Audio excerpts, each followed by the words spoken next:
예, 계속 연결되는 그 가축 혹은 소유에 대한 그 율례, 전부 지금 계속 나오는 내용이 이제 배상의 원칙인데, 그 배상의 원칙을 바라보면서 여러분과 저는 그것을 그리스도의 눈으로, 이미 그 모든 걸 이루신 그리스도의 눈으로 보기 때문에 오늘 21장, 22장 이게 배상의 원칙 속에 우리는 누구를 읽어내는 겁니까?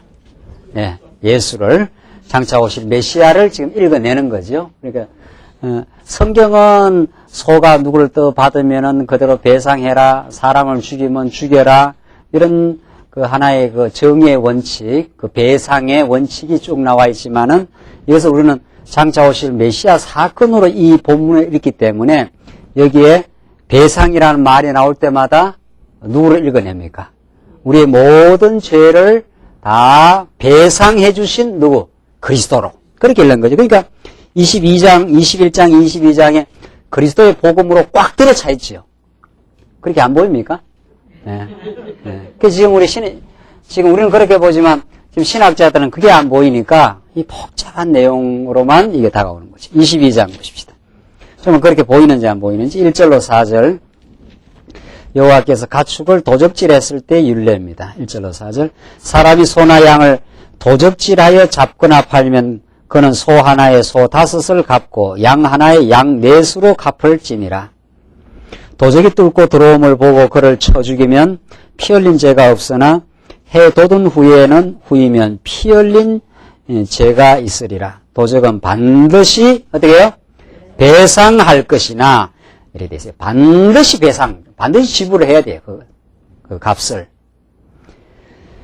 배상할 것이 없으면 그 몸을 팔아 그 도적질한 것을 배상할 것이요. 도적질한 것이 살아 그 손에 있으면 소나 낙이나 양을 물원하고 갑절을 어떻게 해요? 배상할지니라. 이 22장 계속 한번 읽어보십시오. 전부 그 말이에요. 5절 계속 봅시다. 5절로 9절 보시면은 이제 소유물 손해배상입니다. 소유물에 대한. 사람이 밭에서나 포도원에서 먹이다가 그 짐승을 놓아서 남의 밭에서 먹게 하면 자기 밭에 제일 좋은 것과 자기 포도원에 제일 좋은 것으로 어떻게 해요? 배상할지니라. 짐승을 풀어놔가지고 나무 밭을 손을 끼쳤으면 이런 말이죠. 짐승이 남의 밭에 가가지고 먹어버렸으면 자기 밭에 제일 좋은 것으로 그걸 갚아야 된다는 거예요. 배상을 해야 된다. 6절. 불이 나서 가시나무에 미쳐 낯가리나 거두지 못한 곡식이나 전원을 불태우면 불러온 자가 반드시 어떻게 해요? 배상할지니라. 사람이 돈이나 물품을 이웃에 맡겨 지키게 하였다가 그 이웃의 집에서 봉적하였는데, 도적을 만났는데 이 말이죠. 그 도적이 잡히면 갑절을 배상할 것이요. 도적이 잡히지 아니하면 그 집주인이 재판장 앞에 가서 자기의 그 이웃의 물품에 손댄 여부에 조사를 받을 것이며 어떠한 과실이든지 소에든지 나귀에든지 양에든지 어복에든지 또 아무 이런 물건에든지 그것에 대하여 혹이 이르기를 이것이 그것이라 하면 두 편이 재판장 앞에 나아갈 것이요. 재판장이 죄 있다고 하는 자가 그 상대편에게 갑절을 어떻게 해요? 배상할지니라. 재판장이 딱 봐가지고 그 죄 있다고 하는 사람이 그 상대편에게 갚아야 된다는 거예요. 그렇게 안 하면 안 된다는 거죠. 10절 보십시오. 계속해서 10절로 15절은 가축 보관 시의 사고에 대한 율례인데 10절로 사람이 낙이나 소나 양이나 다른 짐승을 이웃에게 맡겨 이제 보관시키는 건데 맡겨 지키게 하였다가 죽거나 상하거나 몰려가도 본 사람이 없으면 두 사람 사이에 맡은 자가 이웃의 것에 손을 대지 아니하였다고 여호와로 맹세할 것이요 그 임자는 그대로 믿을 것이며 그 사람은 배상하지 아니하려니와 만일 자기에게 봉적하였으면 도적을 만났으면 그 임자에게 배상할 것이며 만일 찢겼으면 그것을 가져다가 증거할 것이요 그 찢긴 것에 대하여 배상하지 않을지니라. 그래서 그 찢긴 것을 가져다가 증거를 갖다 대면은 그러면 이제 배상을 안 해도 된다는 거죠. 14절 만일 이웃에게 빌어온 것이 그 임자가 함께 있지 아니할 때에 상하거나 죽으면 반드시 배상하려니와 그 임자가 그것과 함께 하였으면 배상하지 않을지며 새낸 것도 새를 위하여 왔은즉 배상하지 않을지니라. 그러니까 어떨 때는 꼭 배상을 해야 되고 그 임자가 같이 있었으면은 그건 배상 안 해도 된다. 지금 그런 말이죠. 그러니까 그 사람 임자가 같이 있다는 건 그 임자의 책임이 있다는 거죠. 그러지 않고 그냥 빌어온 것이 임자가 없을 때 상하거나 죽으면 그 빌어온 사람이 그 책임을 져야 되기 때문에 그걸 반드시 배상을 해야 된다는 거예요. 자, 16절 보죠. 사람이 정혼하지 아니한 처녀를 꿰어 동침하였으면 빙패를 들여 아내로 삼을 것이며, 빙패가 요즘으로 말하는 그 예물입니다. 예물. 그 정혼하지 아니하는 처녀를 꿰어서 동침을 했으면 그 예물을 들여서 아내로 꼭 삼아야 된다는 거예요. 그 한 여인을 그렇게 동침을 했기 때문에 17절 만일 그 아비가 그로 그에게 주기를 거절하면, 그 아비가 못 주겠다 이렇게 거절하면 그는 처녀에게 빙패하는 일례로 처녀에게 예물 드리는 그런 값으로 돈을 낼지니라. 그만큼 여자를 동침을 했기 때문에 동침을 했는데 그 아비가 거절을 하면은 그에 대한 대가로 예물을 반드시 내는 걸로 돈을 지불해야 된다는 거예요. 18절은 무당을 살려두지 말지니라. 무당은 죽여버리라는 거죠. 이 하나님 여호와를 잊어버리게 만들기 때문에. 19절 짐승과 행음하는 자는 반드시 죽일지니라. 이것도 생육번성의 문제가 되기 때문에 무당, 짐승과 행음하는 자 이런 자들 다 죽여라. 자, 여기까지가 지금 율례 가운데 여러 가지 이웃이나 가축이나 또 여러 가지 어떤 소유물이나 어떤 손해를 입힌 그 대가대로 그대로 동일한 방식으로 지불하라. 그 배상을. 배상이란 말이 너무도 많이 나왔지요. 이 샬람이라는 말이. 이게 배상이라는 말이. 반드시 그 잘못한 죄의 대가에 의해서 배상을 해야 화목이 이루어진다는 거예요. 배상하지 않으면 그것이 원수가 되기 때문에 그게 평화가 없다는 거죠. 이것이 구약에 나타나는 그 율례의 방식입니다. 율례의 방식. 자, 그래서 이런 그 배상의 원리가 장차 오실 메시아를 통해서 완전히 우리의 모든 죄의 대가를 대신 배상해 주시는. 그래서 우리에게 긍휼과 자비를 베푸시는 하나님의 놀라운 사랑을, 하나님의 정의도 정의의 법도 살아있고 그 정의의 법을 예수님에게 전부 지불해가지고 우리에겐 자비를 베푸신 거지요. 하나님은 당신의 공의를 실현하신 거지요. 누구한테? 예. 아니, 우리한테 지불해버렸으면, 실현했으면은, 우리가 다 손해배상해서 주고 마땅한 우리 존재들 아닙니까? 우리가 다 지불해야 돼요. 우리가 정말 죄를 물 먹듯이 마시고, 죄악으로 완전히 어머니져 있기 때문에, 그거 다 지불하려면 우리가 살아남을 게 없는 거죠. 다 지불해야 돼요. 생명으로 완전히 다 지불하고, 우리가 상처받아야 되고, 우리가 주고 마땅한 우리들을 위해서 예수님이 속전을 내시고 속죄금을 내시고 대신 생명을 지불해서 완전히 우리를 해방시킨 복음의 법이 율례에 너무도 생생한 방식으로 잘 나타나 있는 거죠. 계속 이어지는 율례 한번 보십시다. 여기는 이제 약한 백성에 대한 율례입니다. 약한 백성. 20절로 이제 23장으로 이어지는데 약한 백성들에게. 20절을 보십시다. 20절로 24절은 나그네 고아 과부들에 대한 여러 가지 율례입니다. 여호와 외에 다른 신에게 희생드리는 자는 멸할지니라. 너는 이방 나그네를 압제하지 말며 그들을 학대하지 말라. 너희도 애굽 땅에서 나그네이었음이니라. 이방 나그네가 너희들한테 오면은 그를 압제하지 말라. 또 학대도 하지 말라. 왜냐하면 그 나그네를 바라보면서 뭐를 기억하라는 거예요? 애굽 땅에서 너희들도 뭐였다는 것을. 나그네 아니었나? 애굽 땅에서 너희들이 정착민이 아니고 그냥 나그네처럼 그렇게 살았잖아요. 그 나그네가 참 가련하고 약한 존재라는 것을 꼭 기억하라는 거죠. 그 나그네를 여호와 하나님께서 이제 권념하신 거죠. 돌아보신 거죠. 22절 너는 과부나 고아를 해롭게 하지 말라. 내가 만일 그들을 해롭게 함으로 그들이 내게 부르짖으면 내가 반드시 그 부르짖음을 들을지라. 그러니까 고아나 과부를 잘 대접해 주라는 거죠. 만약 그를 해롭게 하면은 그들이 이제 그 괴로움을 부르짖게 되면 내가 반드시 그 부르짖음을 듣겠다는 거예요. 하늘에서 하나님께서.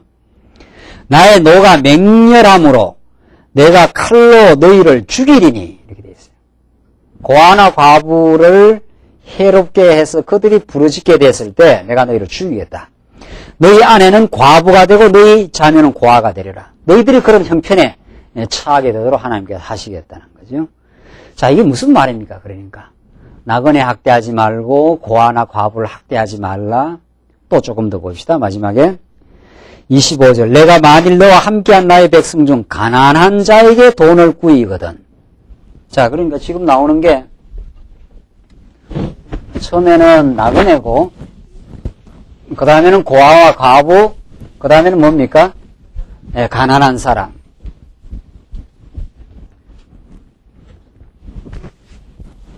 처음에 나그네가 나오고 고아나 과부, 그 다음에 가난한 사람 나오죠. 자, 이들을 전부 하나님께서 돌보신다는 거죠. 이들을 긍휼히 여기시니까 그들 잘 대접해 주라는 거예요. 그 25절 다시 보십시오. 내가 만일 너와 함께한 나의 백성 중 가난한 자에게 돈을 꾸이거든 너는 그에게 체주같이 말며 별리를 받지 말 것이며. 별리 이자 아닙니까? 그러니까 돈을 가난한 사람이 돈이 없어가 도저히 먹고 살 방도가 없어서 돈을 빌리게 되면은 체주같이 하지 말라. 그 돈을 빌려준 사람 아닙니까? 그렇게 닥달하지 말라 이 말이죠. 별리를 받지 말며 그 이자를 받지 말며. 26절 내가 만일 이웃의 옷을 전당 잡히거든 해가 지기 전에 그에게 돌려보내라. 그 몸을 가릴 것이 이뿐이랴. 이는 그 살에 오신 저 그가 무엇을 입고 자겠느냐. 그가 내게 부르짖으면 내가 들으리니 나는 뭐라 그랬습니까? 자비한 자임이니라. 그 가난한 사람은 그 옷이라는 게 뭐 여벌 옷이 없으니까 몸을 가릴 것이 그 하나밖에 없는데 그것을 그 전당을 잡혀버리면은 그 사람이 어떻게 견디겠느냐. 그러니까 그 이웃의 옷을 그 전당 잡거든 해가 지기 전에 그에게 돌려보내라. 그 옷 하나를 어탁해서 그 사람은 살아가는 사람인데 그것을 그 전당 잡아버리면 어떻게 그 가난한 자가 살겠느냐. 자, 그렇게 지금 하나님은 그 가난한 자에 대한 그 배려를 하신 거지요. 자, 보십시오. 이 나그네는 정착민이 아니잖아요. 이 사람도 삶의 형편이 참 그 공고한 사람이죠. 뭐 고아는 말할 것도 없는 거죠. 부모의 그 보호를 받지 못하는 자. 과부는 남편이 없어서 홀로 척박한 삶을 헤쳐나가야 되는 사람. 가난한 자, 이거 처음부터 얼마나 그 공고한 게 없는 거죠. 특히 옷이 한 벌밖에 없어서 전당을 잡아버렸을 때 그 옷 없이 그 밤을 지새야 되는 그런 아주 고달픈 인생. 전부 지금 나그네, 고아, 과부, 가난한 자는 돌봄이 제거된 그런 어려운 그 지경을 그 상징하는 내용들이죠. 자, 이런 말씀을 어떻게 우리가 해석해야 되느냐, 이 말이에요. 이 말씀을. 어떻게 우리가 해석하고 이걸 복음적으로 성화해야 되느냐. 지금 오늘 구약신학자들은 이런 내용이 나오면 이것이 참 또 중요하다는 거예요. 이 내용은 신약시대 때 어떻게 해요? 연속적으로 지킬 수 있다, 없다. 이런 거는 어떻게 해요? 네, 연속적으로 우리 오늘 21세기에도 어떻게 해요? 지켜야 될 생활의 규범이다 그래요. 그래서 가난한 자의 편이 되신 여호와 하나님. 이게 해방신학자들의 주장이에요. 해방신학자들. 70년도 남미에서 그게 생겨나서 전 세계로 퍼져나간 해방신학, 우리나라에는 민중신학 이런 교회는 가난한 자의 편이다. 가난한 자를 그 학대하지 말라. 우리 교회는 가난한 자의 편에 서서 지금 기득권 세력들, 경제적으로 착취하는 세력들을 항거하고 그들에게 도전하고 또 그들의 가난한 자의 권익을 위해서 교회는 투쟁해야 된다. 이것이 구약에 말하는 하나님은 가난한 나그네를 돌보고 고아와 과부를 돌보시는 하나님, 가난한 자를 편히 되어 주서 그들을 옹호해 주시는 하나님. 이런 식으로 이제 이 구약에 나오는 율례가 이런 것들은 21세기에도 그대로 정당하게 어떻게 해요? 지켜져야 된다. 또 이러는 거죠. 그 어떤 거는 지켜야 되고 어떤 건 안 지켜야 된다는 거예요. 그 어디까지는 지켜야 되고 어디까지는 안 지켜야 되느냐 말이죠. 그 구약에서 이런 건 지켜야 된다 그러면은 만약에 율법에서 한 부분을 지켜야 된다면은 사실은 원리적으로 말하면 다 지켜야 되는 건데 이것도 율례 아닙니까? 율례니까. 이거 지키려면 어떤 것도 지켜야 되겠어. 무당 살려두면 돼요, 안 돼요? 오늘날 무당 많습니까? 안 많습니까? 우리 한국에. 무당 살려두지 말아야 했으니까 무당도 다 죽이고 그 앞에 나오는 여러 가지 많지 않아요? 예. 사람을 책임자는 쳐 죽여야 될 거고, 율법을 지키려면 다 지켜야 되고, 안 지키려면 안 지키든지 해야 되지. 어떤 거는 지키고. 그러니까, 이렇게 봐서, 오늘날 좀 도덕적이고 윤리적으로 적용될 만한 거는 빼서, 오늘날 적용을 시키고. 좀 곤란하고 무당 죽이라든가 말이죠. 그 앞에 나오는 대로, 그런 것들 나오면은, 이거 곤란한 거는 또 다 빼놓고 말이죠. 그 일관성이 하나도 없는 거예요. 그러니까 율법을 해석하는데 일관성이 없는 거죠. 그러니까 이게 오늘날 우리의 무슨 생활 규범으로 가져오는 게 아니라는 거 아니에요. 우리는 오늘 이 말씀도 도대체 이 말씀이 뭘 우리에게 가르치느냐 말이죠. 이 나그네나 고아나 과부나 가난한 자 이 모두는 여러 가지 하나 예를 든 겁니다. 예를. 나그네, 고아, 과부, 가난한 자 이런 건 전부 언약 백성들의 죄악 가운데서 언약 백성들의 어려운 형편을 저런 다양한 방식으로 예를 들고 그들을 긍휼을 베풀고 그들을 붙들어 주시는 여호와 하나님에 대한 자비하신 사랑을 보여줘요. 그러니까 언약 백성들이 이스라엘 백성들이 가나안 땅에 애굽 땅에 있을 때 나그네처럼 정처 없이 어디 안착을 못하지 않니? 나그네는 계속 어디 떠돌아다녀야 되고 그냥 나무집에 지금 잠시 거해야 되는 400년 동안 다른 민족의 그 삶에 붙어서 그냥 살아가야 되는 그 나그네들. 고아처럼 그러니까 예수님께서도 내가 가서 너희를 뭐처럼 고아와 과부처럼 내어버려두지 않겠다. 그러잖아요. 내가 또 다른 보혜사 성령을 보내가지고 너희와 함께 해주겠다는 거 아니에요. 그 고아는 부모가 없는 거 아니에요. 그게 얼마나 이게 가련한 그 형편입니까? 부모가 없으니까. 그러니까 우리 하나님이 우리 고아와 과부처럼 내버려두지 않고 아버지로 우리와 함께 해주겠다. 그 말이죠. 그러니까 언약 백성들의 나그네를 보호하시는 여호와 하나님 아버지, 고아의 아버지가 되어주시는 여호와 하나님 아버지. 과부가 얼마나 또 형편이 딱합니까? 남편이 울타리가 되어주고 남편이 보호해주는데 남편이 없으니까 그 과부의 진정한 남편 대신 영원한 신랑 대신 우리 여호와 하나님 아버지. 가난한 자가 참 힘들지 않아요? 가난한 자 살기가 너무 힘들죠. 옷이 한 벌밖에 없으니까 어떻게 살겠느냐 말이죠. 그걸 전당 잡히지 말라. 그냥 그걸 보호해주라. 그 말이죠. 그러니까 하나님께서 우리를 위해서 예수 그리스도를 보내신 건 가난한 우리를 어떻게 해요? 부욕해 하려고. 우리가 다 영적으로 가난한 자들이니까. 우리가 빈곤해요. 하나님을 알지 못하면 이 세상 모든 걸 다 가져도 가난해요. 우리가 영적으로. 그러니까 나그네나 고아나 과부나 가난한 자는 우리의 하나님 여호와 하나님을 알지 못했을 때 그의 보호를 받지 못하면 다 이런 존재들이라는 거예요. 이런 존재들. 하나의 예를 그렇게 든 거예요. 지금 이게 생활 규범으로 그렇게 다가오는 게 아니에요. 그러니까 지금 우리가 예수를 믿고 나서 이런 나그네도 마음의 여유가 있고 형편이 있으면 잘 돌볼 수도 있고, 고아나 과부도 여러 가지 너무 딱한 고아, 정말 살기가 어려운 과부가 있으면 교회에서도 잘 따뜻하게 해줄 수도 있고, 우리 성도가 붙들어 줄 수도 있고, 가난한 자를 위해서 우리가 구제를 할 수도 있는 거죠.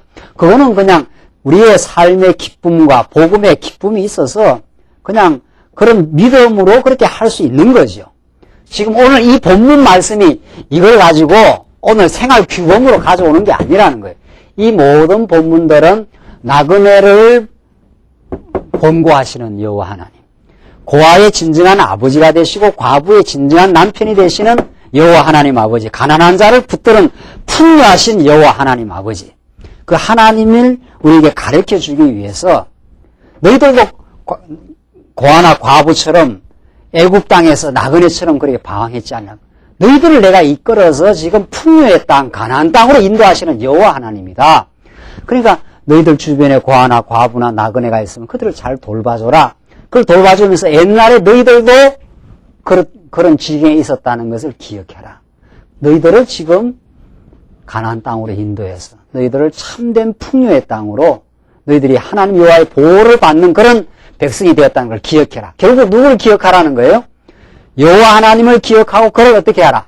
경외해 나가라. 지금 그 말이에요. 지금 이 본문 말씀이 이게 도덕 규범이 아니라는 거예요. 그러니까 지금까지 말한 모든 것은 지금 우리한테 직접 무슨 생활 규범으로 다가오는 게 될 수가 없지요. 그리고 중요한 거는 보십시오. 지금 앞에서 생활 지금 손해배상에 대해서 말했지 않았어요? 손해배상에 대해서.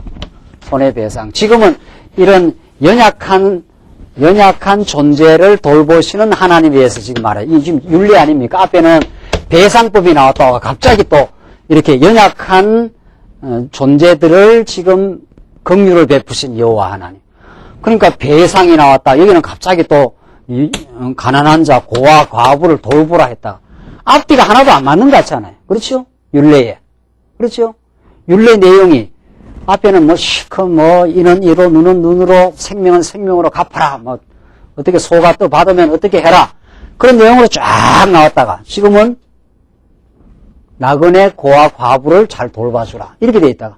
그러니까 내용이 복잡하게 보이는 거죠. 그러나 이게 내용이 복잡한 게 아니에요. 완벽한 통일성이 있어요. 앞에 배상에 대한 내용과 지금 가난한 자나 고아를 과부를 잘 돌봐주라는 것이나 그 근본을 들어가 보면은 어때요? 이게 다 통일되어 있습니까? 안 되어 있습니까? 네. 배상이야말로 아버지 우리 배상이라는 게 샬람이라는 게 그 손해배상을 치르고 하나님과 화목을 만들어내는, 그래서 우리에게 평화를 주시는 여호와 하나님의 사역 아닙니까? 예수 그리스도를 통해서 우리가 배상을 해야 되는 걸 그리스도가 다 대신 배상해 주시는 참 자비롭고 어때요? 긍휼이 많으신 여호와 하나님을 보여준 거지요. 이것도 마찬가지 아니에요. 그렇죠?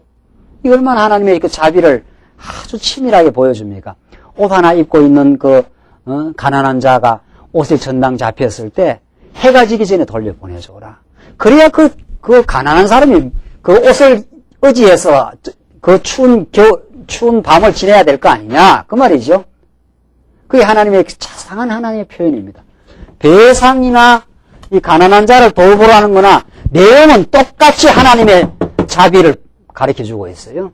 예수 그리스도를 통한 하나님의 자비의 표현을 배상의 방식으로 표현하고 이번에는 아주 따뜻하게 돌보는 방식으로 표현하고 대가를 지불하는 것도 하나님의 사랑의 표현이니까. 그렇잖아요. 하나님 우리를 사랑하기 때문에 우리의 모든 죄악을 대신 갚아주신 거거든요. 내면에 흐르는 사상은 어때요? 율리에 흐르는 사상은 여호와 하나님의 긍휼하심과 그 사랑으로 그렇게 지금 귀결되지 않아요. 그렇게 보입니까? 이 본문이? 네? 이 율리가 다 그렇다는 거죠. 자, 그래서 27절 그 마지막 절에 그가 내게 부르짖으면 내가 들으니 나는 뭐라고 했습니까? 자비한 자임이니라. 하나님이 그 자비를 이런 방식으로 구약에는 표현했다는 거죠. 구약에는. 그 다음 28절을 보십시오. 28절로 22장 28절로 31절입니다. 너는 재판장을 욕하지 말며 백성의 유사를 저주하지 말지니라. 너는 너의 추수한 것과 너의 짜낸 즙을 드리게 말지며 너의 처음 난 아들들을 내게 줄지며 너의 소와 양도 그 일례로 하되 7일 동안 어미와 함께 있게 하다가 8일 만에 내게 줄지니라. 너희는 내게 거룩한 사람이 될지니 들에서 짐승에게 찢긴 것의 고기를 먹지 말고 개에게 던질지니라. 자, 그렇게 해서 28절로 31절은 그 약한 자의 통치자를, 그 재판장을 욕하지 말고 백성의 유사를 저주하지 말고 그를 잘 섬겨 나가라는 거죠. 그 다음 23장 보십시다. 23장 1절로 9절. 여기도 가난한 자의 그 송사에 대한 여러 가지 율례를 말합니다. 가난한 자가 송사할 때, 고소할 때, 재판 벌였을 때 그들을 잘 해주라는 거죠. 한번 보십시다. 너는 허망한 풍설을 전파하지 말며 악인과 연합하여 무함하는 정인이 되지 말며. 무함. 이게 잘못이 없는데 이게 중상 모략하는 겁니다. 2절. 다수를 따라 악을 행하지 말며 송사의 다수를 따라 부정당한 증거를 하지 말며 가난한 자의 송사라고 편벽되이 두어하지 말지니라. 가난한 자가 송사인 고소했는 거를 편벽되이 하지 말라는 거예요. 치우쳐져 가지고 힘 있는 사람의 의견을 들어주고 가난한 사람은 이게 멸시하는, 무시하는, 그렇게 하지 말라. 그렇게 하면 가난한 사람들이 어떻게 이 땅에 살아남겠느냐는 거죠. 그들 잘 해주라는 거죠. 4절. 내가 만일 내 원수의 길 잃은 소나 나귀를 만나거든 반드시 그 사람에게로 돌릴지며 내가 만일 너를 미워하는 자의 나귀가 짐을 싣고 엎드러짐을 보거든 삼가 버려두지 말고 그를 도와 그 짐을 부려올지니라. 이 가능합니까? 미워하는 사람이 나귀가 짐을 싣고 엎드러짐을 보면은 고소한 거죠. 고소해서 그 앞에도 원수의 길 잃은 소나 나귀를 만나거든 반드시 그 사람에게 돌릴지. 이 탐보 이게 장차 누가 다 할 일이냐 이 말이에요. 산상수훈에 가면 다 나오잖아요. 오른밤을 때리면 어떻게 해요? 왼밤 돌려대고 오른밤 때리면 왼밤 같이 내고 오리를 가자 하면은 어떻게 해요? 심리를 가고 이거 해보려고 애를 썼지 않았어요? 이걸 해야 어떻게 예수 믿는 사람이 되려는가 보다 해서 돈을 꾸미는 사람에게 어떻게 해요? 거절하지 말며. 그거 참 고민이었어요. 아주. 여러분들 그거 고민 안 했습니까? 여러분들 예수를 어떻게 믿었습니까? 도대체? 저는 그렇게 예수 믿으라고 참 고민 많이 하죠. 뭐 돈이 조금만 있으면 누가 비리 달라 해보세요. 겁이 나는 거예요. 비리 달라 하면. 성경의 말씀대로 성경을 뭘로 생각했으니까? 성경을 뭘로 생각했으니까? 내가 지켜야 되는 뭘로? 규범으로 생각했으니까. 참, 이게 완전히 이제 성경이 이 위선자를 만드는 거예요. 성경이.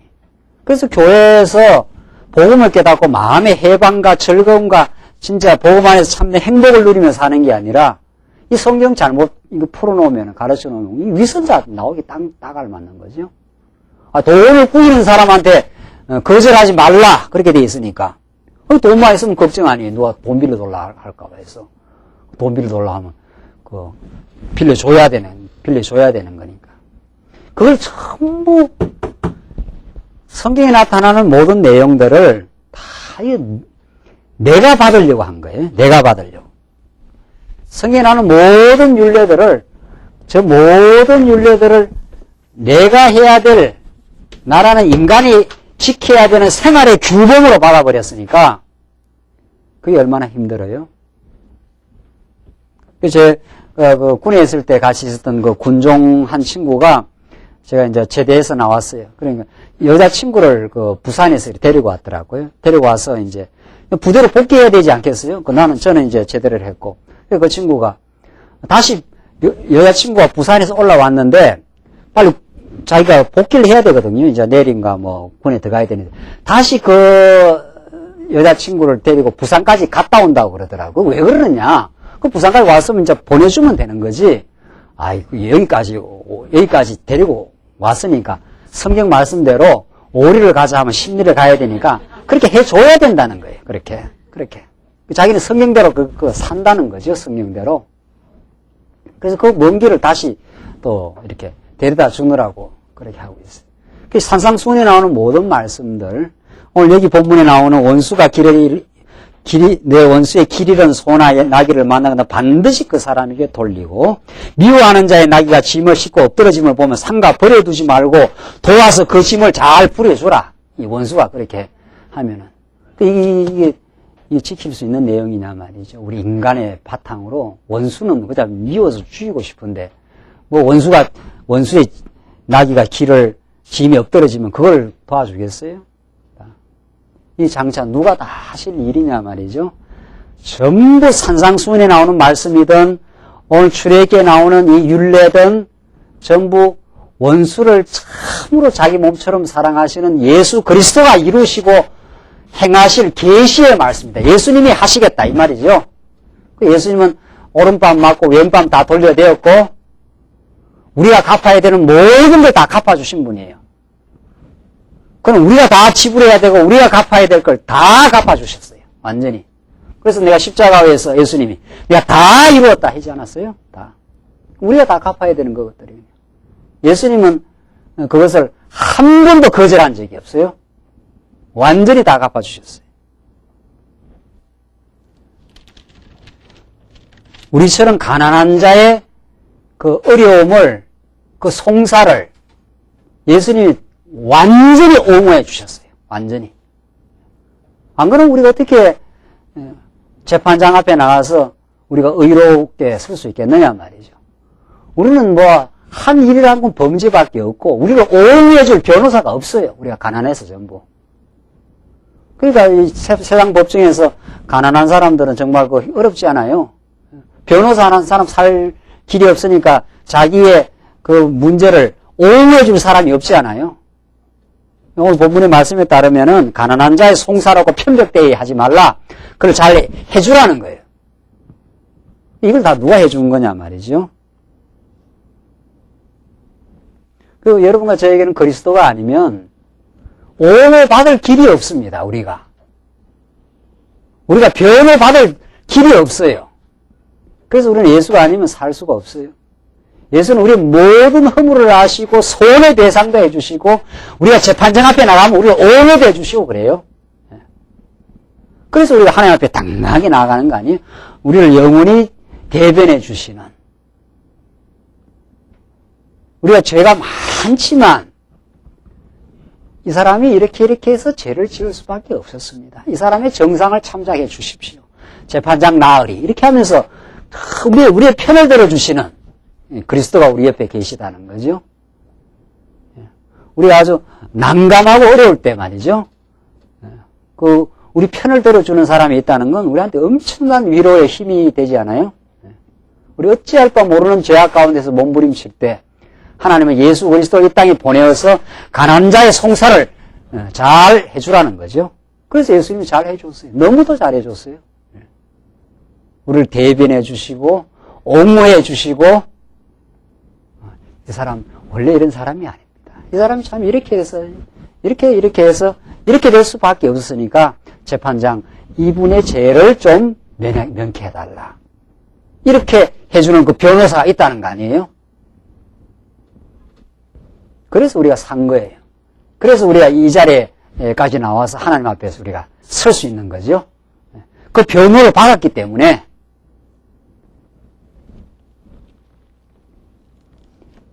6절 보십시오. 너는 가난한 자의 송사라고 공평치 않게 하지 말며 거짓 일을 멀리하며 무죄한 자와 의로운 자를 죽이지 말라. 나는 악인을 의롭다 하지 않겠노라. 너는 뇌물을 받지 말라. 뇌물은 밝은 자의 눈을 어둡게 하고 의로운 자의 말을 굽게 하느니라. 뇌물 받으면은 그 눈이 어그러져 가지고 재판을 제대로 못 한다는 거죠. 이게 뭐 오늘날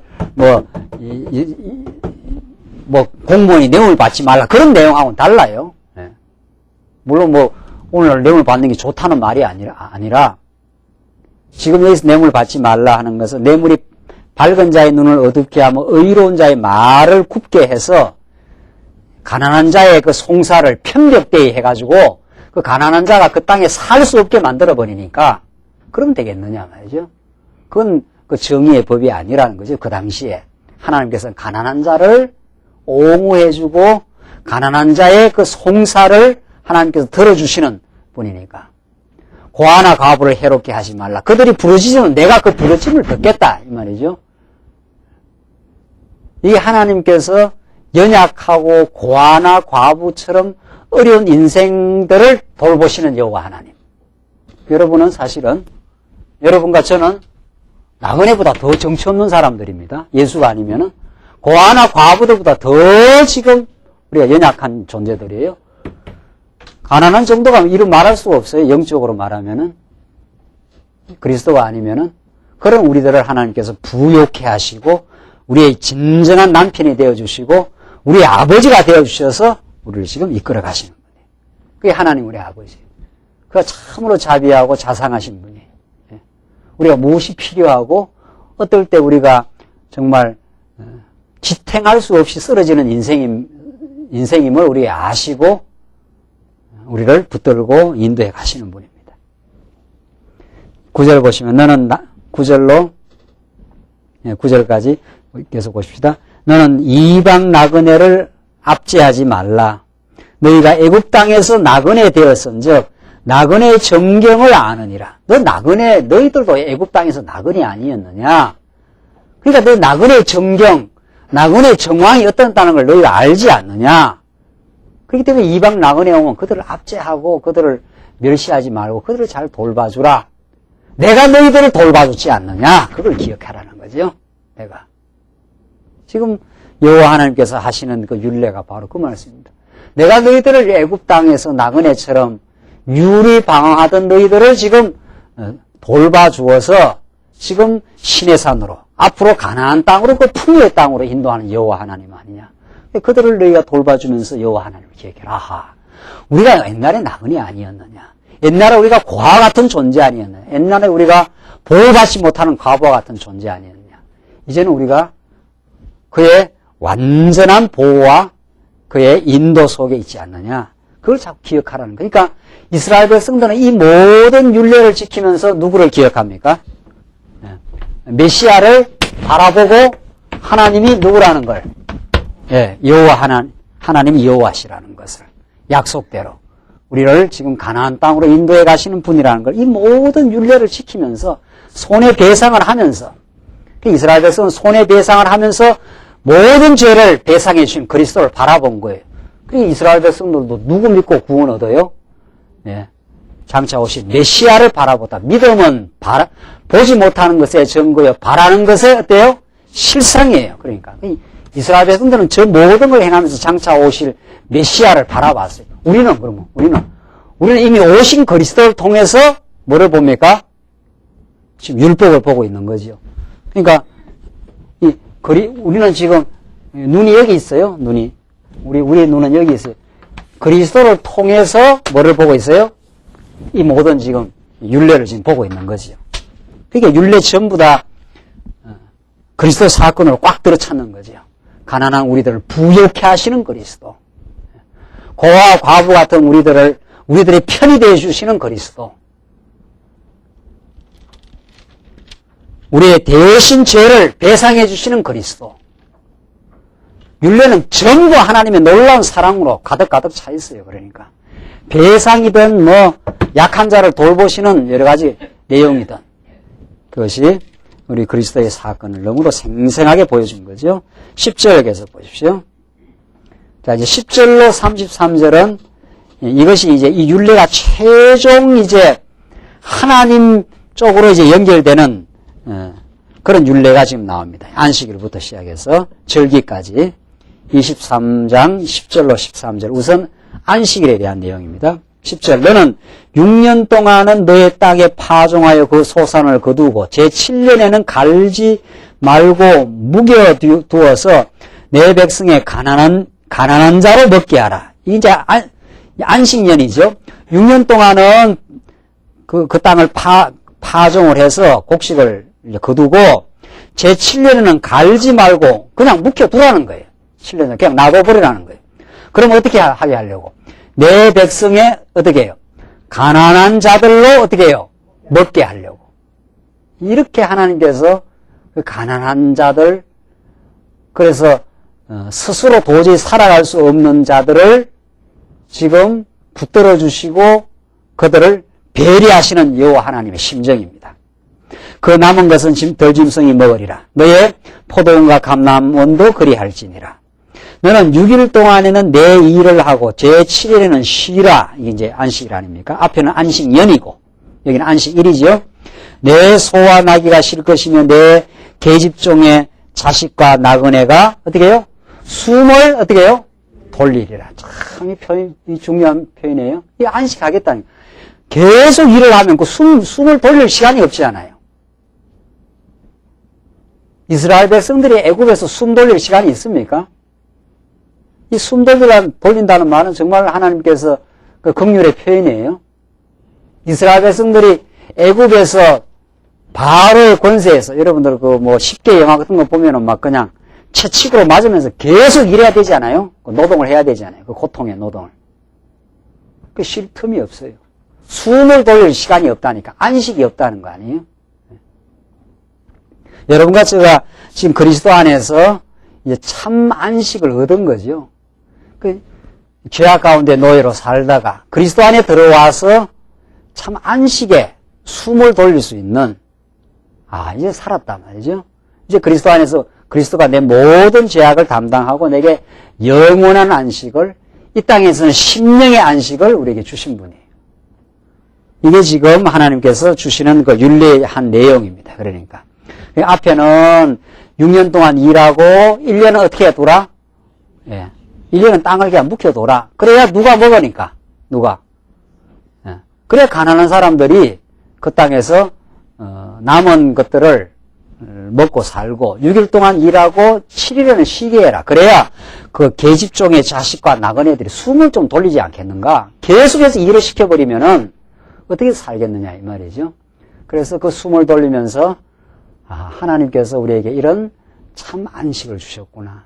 1년 동안 가난한 사람들이 그 묵힌 땅에서 소산을 얻으면서 하나님이 우리에게 계속해서 일을 시켜 7년 동안 쉬지 않고 그 경작을 해버리면 우리에게 돌아올 것이 없는데 말이죠. 그렇게 해서 하나님이 우리를 살리시는 거구나. 이렇게 하나님을 기억하게 하는 방법이라는 거죠. 13절 내가 내게 이런 모든 일을 삼가지키고 다른 신들의 이름은 부르지도 말며 내 입에서 들리게도 말지니라. 이렇게 해서 지금 하나님께서 안식년 안식일에 지금 율례를 지금 허락하셨습니다. 그 다음 14절로 19절 보시면 여호와께서 절기를 지키는 여러 가지 안식입니다. 이게 이제 율례의 최종 마지막 이제 정리입니다. 이게 14절 보십시다. 그 절기가 얼마나 중요한 절기고 이것이 무엇을 가리키는가 한번 보십시다. 너는 매년 3차 내게 절기를 지킬지니라. 3차 3번을 꼭 절기를 지켜야 되는데 첫째 나옵니다. 너는 무교병의 절기를 지키라. 이게 무교병의 절기. 그러니까 이게 6월절 절기죠. 6월절 날 무교병을 먹었으니까 누룩 없는 떡을 먹고 이들이 애굽에서 해방되는 절기입니다. 이게 무교병의 절기. 내가 내게 명한 아비볼에 정한 때에 7일 동안 무교병을 먹을지니 이는 그달에 내가 애굽에서 어떻게 해요? 나왔음이라. 빈손으로 내게 보이지 말지니라. 그래서 나올 때는 꼭 하나님 앞에 첫 새끼 제물을 드려야 된다. 그래서 첫 번째가 무교병의 절기. 다른 말로 말하면 이게 6월절입니다. 6월절 첫 번째. 이 3차 하나님께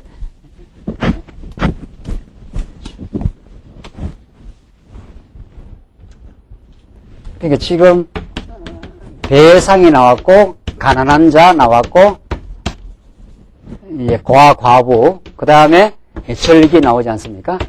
그러니까 이게 전부 다 율례에 관한 내용인데 전부 다양한 방식인 같지만은 그 저변에 깔린 것은 하나님의 긍휼과 자비 장차 오실 메시아가 이루실 내용들이라는 거죠.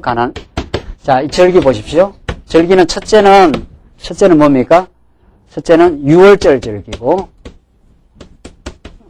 두 번째 보십시다. 두 번째 16절 맥추절을 지키라. 이는 내가 수고하여 밭에 뿌린 것의 첫 열매를 거둠이니라. 두 번째 맥추절입니다.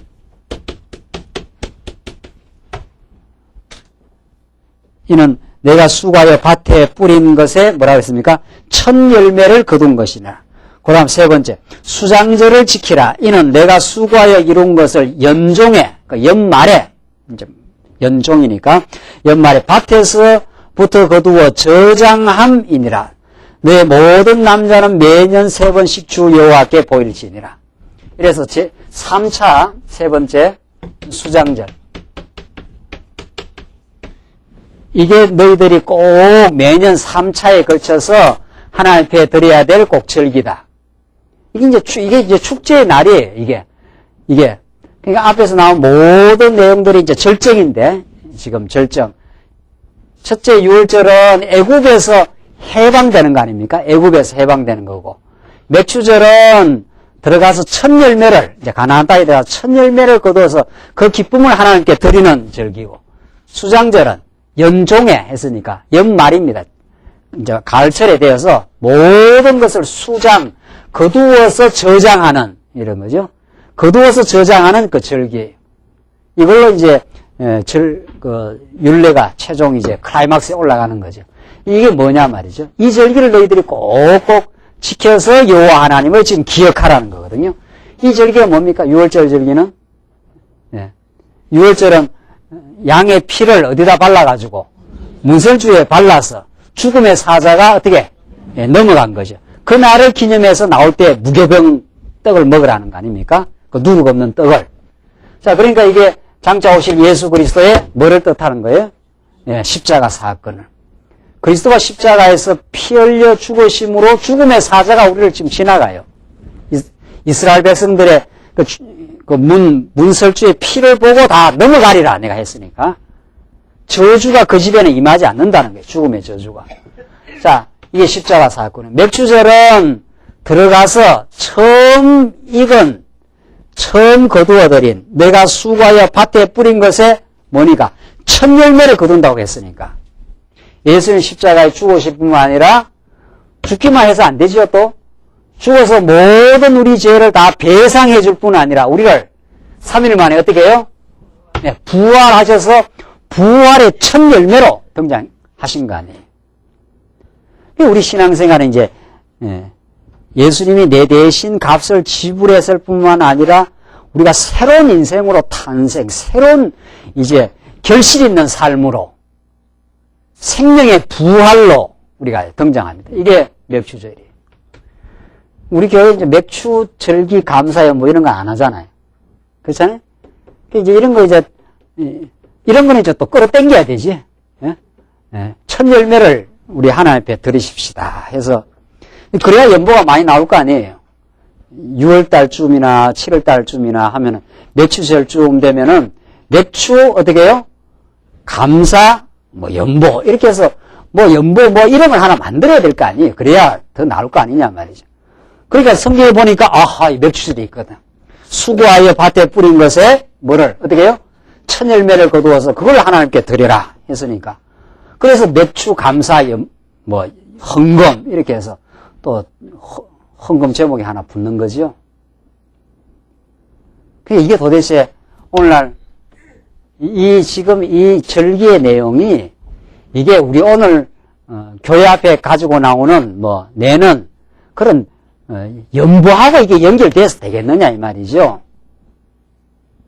그거하고 연결된 성격이 아니에요. 그런 거하고 연결된 성격이. 이게 얼마나 놀라운 그 복음의 메시지입니까? 이게 전부. 이게 오늘 우리 생활에서 어떻게 교회 생활하는 어떤 규범으로 이걸 격화시켜가지고 그렇게 할 내용이 아니라는 거예요. 이 내용이. 이 절기, 3대 절기야말로 장차 영원한 하나님의 아들로 오신 그리스도가 이루실 그 복음의 사건을 가지고 우리 생활에다 이렇게 끼워 맞춰서 적용할 내용이냐 말이죠. 이거는 그가 죽고 3일 만에 부활하심으로 우리의 영원한 첫 열매가 되었다고 하는 복음의 상징인데 그렇지 않아요? 그가 맥추절 절기의 첫 열매로 살아났기 때문에 여러분과 제가 영원한 생명을 얻는 거예요. 영원한 생명을. 이것은 중요한 복음이 어디 있습니까? 맥추절. 그러니까 맥추절을 기억하면서 교회 부족한 연보를 메꾸려는 게 아니라 그런 쪽으로 머리가 돌아갈 게 아니라 여러분과 저를 영원한 생명으로 인도하시는, 이제 사망 권세에서 영원한 부활의 길로 인도하시는 메시아가 선포돼야 되지 않겠어요? 그러니까 율례는 어떤 것도 메시아 선포예요. 손해배상을 해주실 메시아, 우리 가난한 자를 영원히 우리를 돌봐주시는 메시아, 그래서 부유한 생애로 인도하시는 그리스도, 그가 우리를 위해서 죽으실 뿐 아니라 살아나셔서 첫 열매가 되셔서 우리를 하나님 앞에서 부활의 삶으로 인도하실 그리스도. 그래서 사도 바울이나 베드로나 이 맥추절을 이루시는 그리스도를 만나고 나서 인생이 변한 거 아니에요?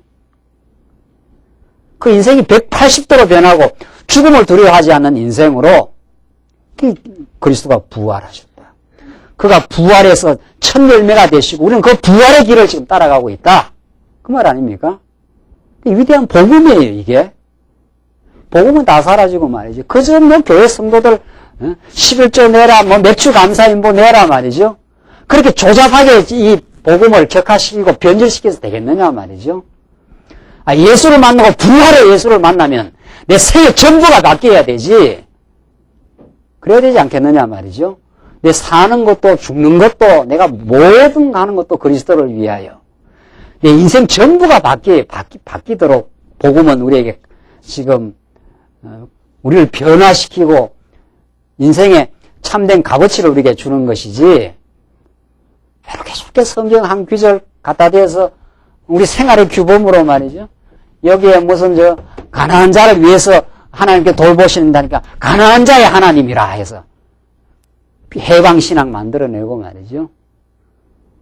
하나님은 뭐 경제적으로 가난한 사람 편이 아니에요. 하나님은 여러분과 제가 영적으로 다 가난한 사람들이에요. 이 영적으로 성화돼야 되지. 예수님 당시에는 가난한 사람도 왔고 부자도 오고 그런 거예요. 뭐 삭개오 같은 사람은 부자 아니에요. 부자니까 돈 많으니까 예수 믿고 나서 내 재산을 지금 풀어내겠다 이렇게 해주지도 않았어요. 지금 돈이 많으냐 적으냐 지금 그 문제가 아니에요. 하나님을 모르는 영적으로 우리가 전부 파산한 사람들이에요. 돈이 많으면 뭐하고 돈이 없으면 뭐 할 거냐 말이죠. 하나님이 그 사람에게 없다면은 지금 성경은 하나님을 계시해주는 지금 메시지 아니에요. 영원한 우리의 생명의 길로 인도하실 그리스도 사건을 이 본문에서 우리에게 가르치고 있어요. 그러니까 오늘 우리는 규례를 통해서 그 말씀을 지금 우리는 지금 발견하는 게 중요해요.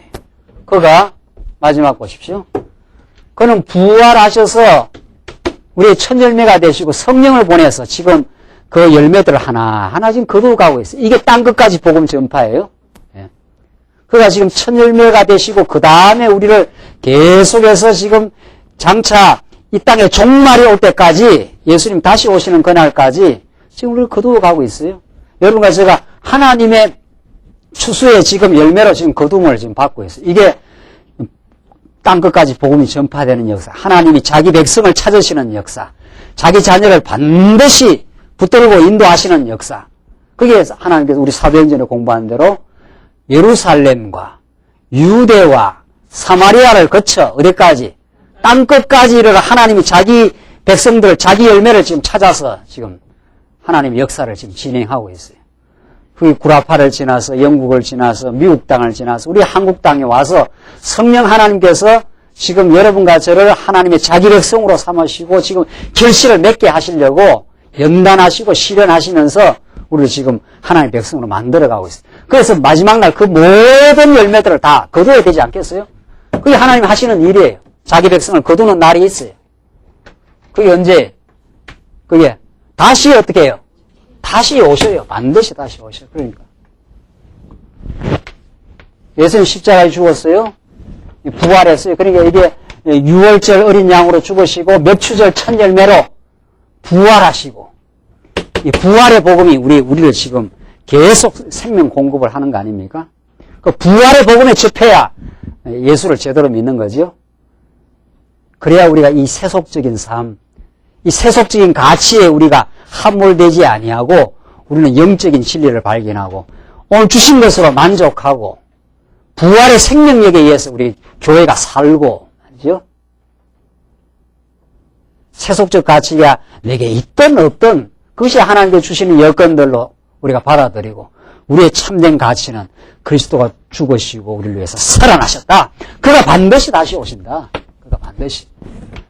그 다시 오실 그날까지 성령께서 계속 땅끝까지 지금 복음을 지금 전파해 가시면서 당신의 열매를 거둘 날이 반드시 있다. 지금 하나님이 지금 열매를 지금 거두어 가고 계셔요. 성령이 오셔서 한국 땅에까지 복음이 전파되고 여러분과 저에게 이 말씀 운동의 역사를 지금 접하게 하셔서 지금 이 복음을 듣고 하나님의 열매를 지금 거둠을 지금 받고 살아요, 지금. 그걸 최종 거두는 날이 있어요. 그게 예수님 다시 오시면 다 거두는 날이에요. 그래서 예수 안에 있는 자, 열매 없는 삶이 아니에요, 우리는. 그게 성령의 열매고 우리가 살아있음이 하나님을 깨달아가는 것이 우리의 진정한 삶의 가치요 열매라고 생각하는 거죠. 여러분 지금까지 살아오시면서 무슨 열매를 지금 거두어 사셨습니까? 뭐의 삶의 그 의미와 가치를 우리가 두고 사느냐 말이죠. 내 땅에서 한번 잘 살아보는 거. 좋은 남편을 만나서 이 땅에 떵떵거리고 한번 살아보는 거. 뭐 그런 게 열매입니까? 그래서 내가 가지고 있는 재능을 이 땅에 한번 실현해서 자아를 한번 실현해 보는 거. 그거 열매 아니에요. 그건 참 열매 아니에요. 그건 하나님께서 하나님을 배우게 하는 방편들일 뿐이에요.